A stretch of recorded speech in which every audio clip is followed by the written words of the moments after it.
Hello, I'm back again with Nathan Vidal, the Director of Independent Living Program and Transitional Living here at the Murphey School. Hello, welcome. Hi, Dave. You've got an interesting job. You kind of follow up with what goes on after the students leave here. Tell me about that. Absolutely. We have youth that, in the state of Delaware, about 100 youth age out of foster care every year. And as part of our program here at the Murphey School, it's a continuation of the services that they get in the cottages where they live, but we also provide services, independent living services, for up to 75 youth in the Kent County area. Oh my gosh. So, most kids, they're not ready to live on their own at 18, let alone have with them the burden of having either been in foster care or recently aged out of foster care. It can be very daunting for them to be independent and, as Mr. Murphy would say, be a contributing member of society. Have most of them come through here, or do you pick up young people who have not been here? Absolutely. For the youth that stay with us through graduation, we work with them to transition. We have youth that will leave our group home setting and then move over to our transitional living cottage. So it's a continuation of what they've been learning in the cottages. For most youth, they're not prepared to be their own boss.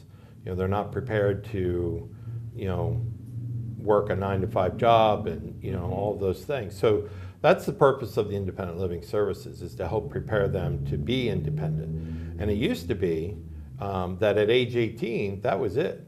You were done, there was no foster homes, there was no further support. And hopefully you had a good setup, or you had some sort of family support that would help you be successful. What the state of Delaware has done in about 3 years ago, they developed a way through ASSIST. It's an acronym for providing assistance or a stipend through age 21 for our youth. So that's been tremendous, because without that support, a lot of those youth aging out at 18 could end up being homeless. So now the ones in the independent living cottage, that's not 75, that's a smaller number. Correct. We have 2 right now that currently okay. live there. But you have those young people connected with you through these programs? Oh, absolutely. Yeah, and one of the things that, I've been with Murphy School quite a while, and I'm very passionate about the Murphy School and Mr. Murphy's vision for these youth. These are tremendous, tremendous young people that, in spite of all the barriers, all the difficulty, they still try. They still make an effort. And so what we do is we build on that relationship. We develop relationships with these youth so that they do come back. I tell my kids, I said, once a Murphy kid, always a Murphy kid. And if they need help, I don't care how old they are, we help them. They come back with their kids and say, Really? Mr. Vidal, here's my daughter, or here's my son. And it makes me feel old, But good. But it's a tremendous feeling to see that they're being successful, that they've taken what we've given them and they've made it their own. And that's what independent living services is all about. We do everything from help them change their tire, to help them buy a car, to help them get a license. It's very difficult for youth in foster care to get a driver's license. And so, that's an important skill to have, is having the ability to drive and transport yourself to jobs, to school. And so, we spend a lot of time helping kids get their driver's licenses and helping them practice driving and things like that. We help them with finding housing.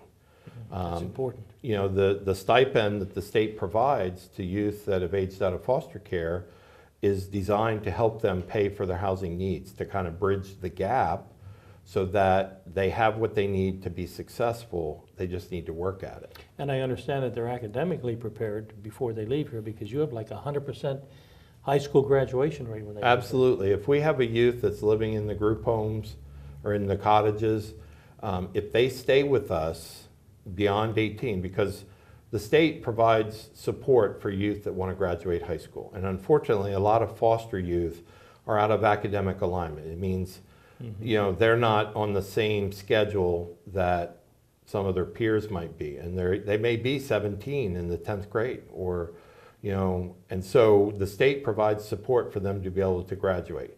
And so for some youth, at 18, they're done. They're leaving, you know, and the ones that we can convince to stay, they always get their diploma. Having that diploma is something that can never be taken away from them. It's a valuable commodity for them to have. That's wonderful, because kids in traditional homes have a much lower graduation rate than 100% for, you know, Sure. from high school. They actually have to come back when they're older and get the GED, or realize that this is so important. Well, and our staff, they're very supportive. You know, it's like I said, it's about building the relationship so that these youth, who their own family may not have been up to the task, they depend on us to be able to help them, you know, identify resources in the community, to help them learn how to balance their checkbook. And so, you know, our staff, I have 4 independent living case managers that work with the youth. They develop long-term relationships. They become, you know, almost like their children in some cases. You know, it's funny because I have 4 children of my own, but my kids know when I say my kids or one of my children, Being they know inclusive. I'm talking about one of my independent living or one of my, you know, Murphey kids. That message has really come through with the previous interviews as well. That connection not only to the school, but to the students that it works with, that it produces, that it makes good citizens. That is so important. I know there are people out there who would want to maybe supplement the things that you do. What's the best way for them to do that? In other words, make a contribution. How can I get involved? Sure. Well, you know, the Dover Capital City Rotary Club has established a junior Rotary with us. And so we meet with them, you know, one night out of the month, where the Rotary members are coming and mentoring and helping build networks for the youth. You know, we receive donations from the community with whether it's clothing or, So people you know, can food. specify what they want. And I understand you have an online donation. Absolutely. We have a website where you can go and click on it to be able to donate to the Murphey School. Okay.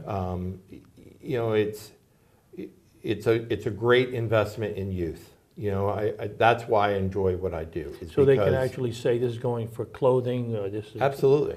Okay. If they want to tag So it for, you know, Christmas or Easter or Little League, we get involved in all those activities. Mr. Bedell, thank you so very much Thank for being you with us. very much. You're doing a great job here. We'll be right back.